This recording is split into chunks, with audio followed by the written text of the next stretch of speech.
perkenalkan ya, nama aku Nahla Zafra Lameca. Aku dari Program Studi Komunikasi dan Penyiaran Islam dengan NPM 24040120004. Tujuan aku buat video ini buat memenuhi tugas UTS yang ditempuh oleh Bapak Dr. Aliandi Alumbu dengan mata kuliah yang berjudul PR atau Public Relation dan materi yang berjudul Proses PR atau Public Relation. Tanpa menunggu-nunggu lama, langsung aja ke materi ya, tonton sampai akhir, check it out. Public Relation atau hubungan masyarakat adalah suatu proses komunikasi strategis yang dirancang secara sistematis oleh individu, perusahaan, organisasi, atau lembaga untuk membangun, memelihara, dan mengelola hubungan yang saling menguatkan antara organisasi dan publiknya. Dalam konteks ini, publik mencakup berbagai pihak yang memiliki kepentingan terhadap ekstensi dan aktivitas organisasi seperti masyarakat umum, pelanggan, investor, karyawan, media, lembaga pemerintah, hingga komunitas lokal. PR tidak hanya sekedar berfokus pada penyampaian informasi, melainkan juga berperan penting dalam membentuk persepsi, pembangunan citra positif, serta menciptakan pemahaman yang mendalam tentang nilai, visi, dan misi organisasi. Proses ini dilakukan melalui berbagai metode komunikasi yang terencana seperti penyelenggaraan acara publik, penyebaran siaran pers, pengelolaan media sosial publik, hingga dan kegiatan SRC yang bertujuan untuk memperkuat hubungan dengan publik secara berkelanjutan. Tujuan utama dari public relation adalah menciptakan dan mempertahankan citra positif organisasi di mata publik serta membangun kepercayaan yang menjadi dasar hubungan jangka panjang. PR bertujuan untuk menjembati kesenjangan informasi antara organisasi dan publik, menyampaikan pesan dan dengan cara yang meyakinkan dan transparansi, serta memastikan bahwa opini publik terbentuk sesuai dengan nilai-nilai yang ingin ditanamkan oleh organisasi.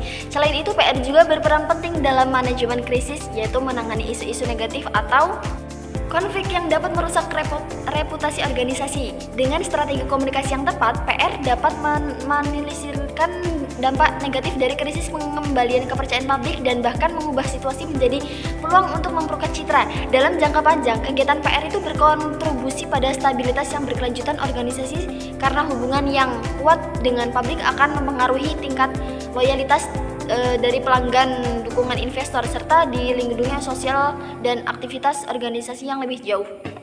Lebih jauh lagi, PR itu memiliki fungsi sebagai penghubung yang menjalin komunitas dua arah antar organisasi dan masyarakat. Hal ini berarti PR tidak hanya berperan dalam menyampaikan pesan keluar, tetapi juga menerima umpan balik dari publik sebagai bahan evaluasi dan dasar perencanaan strategi komunikasi selanjutnya. Melalui pendekatan yang partisipasif, PR itu membantu organisasi untuk lebih adaptif terhadap perubahan lingkungan sosial, budaya, dan teknologi yang terus berkembang. Di era digital saat ini, peran PR itu semakin meluas, mencakup pengelolaan reputasi online, pengawasan isu di media sosial, serta interaksi langsung dengan publik melalui platform digital. Demikian, PR itu tidak lagi bersifat reaktif, tetapi juga proaktif dalam membangun relasi dan menjaga konsistensi citra di ruang. Oleh karena itu, keberadaan fungsi public relation itu menjadi elemen penting dalam strategi komunikasi, manajemen reputasi, dan penguatan posisi organisasi dalam persaingan global. Materi selanjutnya adalah pengertian PR menurut para ahli. Yang pertama, menurut Johan, PR itu sebuah komunikasi yang terancang dan persuasif yang dirancang untuk mempengaruhi masyarakat secara signifikan. Terus yang kedua, menurut Dr. Rek Holong, PR itu adalah fungsi manajemen khas yang mendukung pembinaan dan pemeliharaan jalur bersama antar organisasi dengan publiknya mengenai komunikasi, pengertian, penerimaan, dan kerja sama melibatkan manajemen dalam permasalahan atau persoalan. Begitu teman-teman. Selanjutnya, berdasarkan pengertian-pengertian di atas, dapat diketahui bahwa PR adalah suatu kegiatan untuk menanamkan pengertian, kepercayaan, penghargaan dari suatu badan publik atau masyarakat umum. Hal ini itu menunjukkan bahwa respon dan penerimaan yang positif terhadap suatu organisasi atau perusahaan merupakan hal yang paling utama dalam praktik public relation. Dari sini dapat diketahui bahwa tujuan utama dari praktik public relation adalah untuk mempengaruhi perilaku atau tindakan seorang baik secara individu maupun kelompok saat saling berhubungan atau berkomunikasi.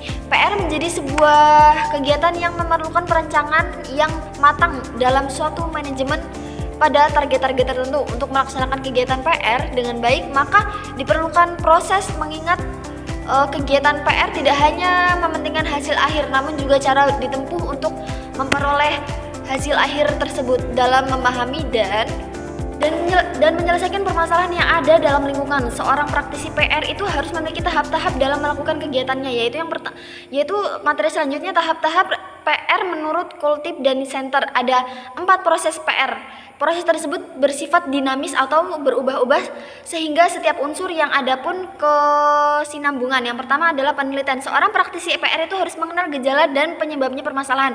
Oleh sebab itu praktisi PR perlu melibatkan dirinya dalam penelitian dalam pengumpulan fakta. Ia perlu memantau dan membaca tentang pengertian opini, sikap, dan perilaku seseorang yang berkepentingan. Seorang praktisi PR itu harus jeli dalam melihat data dan fakta yang erat sangkut pautnya dengan pekerjaan yang akan digarapnya.